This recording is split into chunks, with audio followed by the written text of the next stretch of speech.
how do you see, or what do you hope? How do you hope this type of project, this music, the other music going on this album, the benefit concert, what's the impact that you hope to see from it? Well, on one level, I mean, this is a charity record, and the proceeds are going to the USC Law Clinic here in LA, and they assist immigrants with their cases, their paperwork, and they guide them through the process that they need to go through in order for them to be legal. So we thought that was a very good recipient, you know. But beyond that, I mean, it's just generally to increase awareness, you know, and just speaking out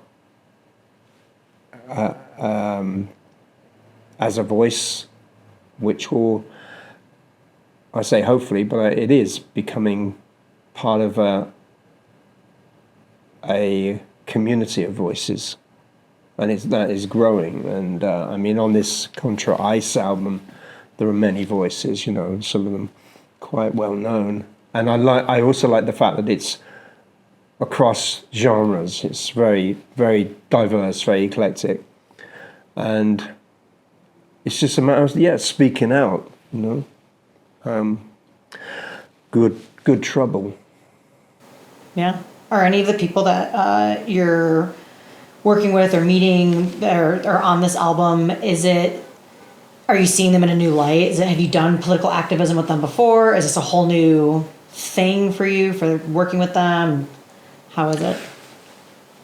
I'm not really seeing them in a new light because I was always aware of their conscious political leanings. But it's just, it's pleasing to see that they're up for it, you know. I recently was in touch with Jello Biafra, and of course he's very vocal in his opinions, and I thought he was a natural for this, and sure enough, you know, he's very much on board. Personally, I'm going to be, my contribution will be the original demo of this song. So it's just an acoustic guitar, me singing it, and stripped down version. And there's another track that I did in Detroit recently with a great band called Duende, who I've worked with in the past, and they're a Detroit band. And we came up with this track in the studio. It's called Divisive Crisis, and it's very much connected with the whole sentiment of the project. That's an excellent name. I'm actually shocked that I haven't heard that name on other projects. It's so good. It's a very strong track, yeah. Very strong. I've always felt there's the receptivity in America that I'm very appreciative of, you know. So that's one of my personal connections to the place, but it goes far beyond that. I mean, the idea of America is such a wonderful idea. It's so inspired and inspirational, and it's a beautiful idea, you know, in its pure manifestation. And so it's really painful to see that being perverted and twisted, especially when, you know, it's so ironic that the idea of America is being used as a rather underhand tool to completely destroy the real idea. I mean, it's a supreme irony, you know. It's almost genius. Make America great again. And that whole thing, you know, it just again, adheres to the whole fascist thing of putting forward the notion of an idealized past, a golden age that never actually existed, you know, never. The same thing is very, very much in existence in England the whole thing with Brexit, you know, it's the same trick, and so many people fall for it. It's very manipulative. It's emotional. It's emotional manipulation of those who are disenfranchised and feel vulnerable and are frightened. And it's exploitation of that. And it's very cynical. And it's been done before. Oh, yes. Yeah. Well, you know, it was done in Germany in the 1930s. Absolutely. To great effect.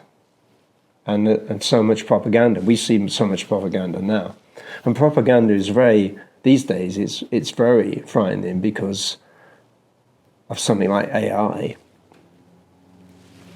It's hard to know what to believe, you know, what is truth. And that's another, I mean, that's a weapon now in the arsenal of the manipulators. And they're very adept at using it. Yeah, and that's why it's so important for us to make these videos too, to put out on social, because it's combating. You know, they are not people that are trying to manipulate the thinking. Yeah. Are full speed ahead in creating content and pushing it out and creating lies and manipulations, and you know, it's one way that we can combat it. Try to combat it. Sure. Is there anything, just, I mean, related to the project, not related to the project, anything at all that maybe I didn't ask directly about, but that you just want to talk about or want to share? I play a lot of shows, some solo, some with other musicians. I played one recently here in LA with a band that I just pulled together for the night. It was for the Independent Project Records 45th anniversary celebration. And I noticed when I play these songs like this one, Ice, Too Cold to Thaw, the reaction is very profound. It's very emotional, and it connects people, you know. And there was another one I played that night that preceded that song, which is an old song I revived as it's now so pertinent. And I wrote this during the first administration when the Rose Garden was so horribly overturned. And I called this song "Rape of the Rose Garden." And again, it was one of those very immediate reactionary songs. You know, just I see something and it gets to me, and I start writing, and it comes out.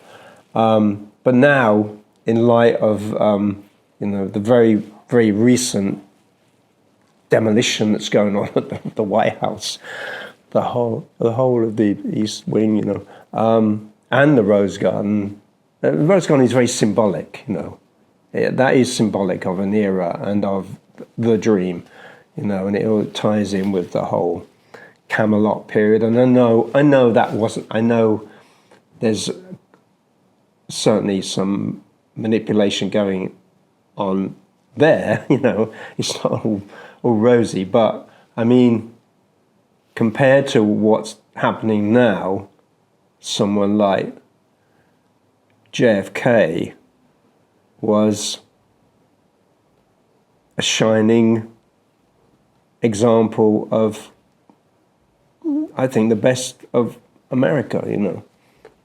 And the fact that garden that Jackie Kennedy was very involved in is now just like this horrible concrete slab. That's symbolic, you know. So I revived the song, and God, that I felt it make a connection at the end of the song, you know, the response. And I've heard from people afterwards, came up a lot, that really connected with them, you know. So I'm just being a troubadour, you know, in that tradition, going out and, you know, taking my observations to the people. And that's really important, you know. That's something that's to do with the fabric of humanity, like the story. and sharing those stories, and that is that can never die. So, and it's very antidotal, I think, to propaganda, things like propaganda and the negative aspects of the political scene. Yeah, I think it's really, we talk about inhumanity and the inhumane way the administration acts, but we're so busy dealing with the really actual human impact every day that we forget to look deeper and see the way that it impacts nature. And I mean, the rape of the rose gardens, that's a very visceral name for something, but there is something that a human that is just so willing to rip apart nature that is inhumane in a way that, It's insensitive. And I mean, there were trees there on the grounds of the White House that were over 200 years old that have just been cut down, to make way for this grotesque ballroom. Yeah, it's monstrous. That is also symbolic as well.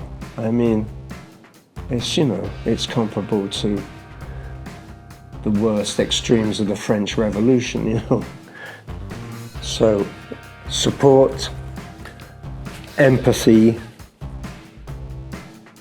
connection, community, resistance, ascension. All of this is part and parcel of CONTRA-ICE, and it's a necessity.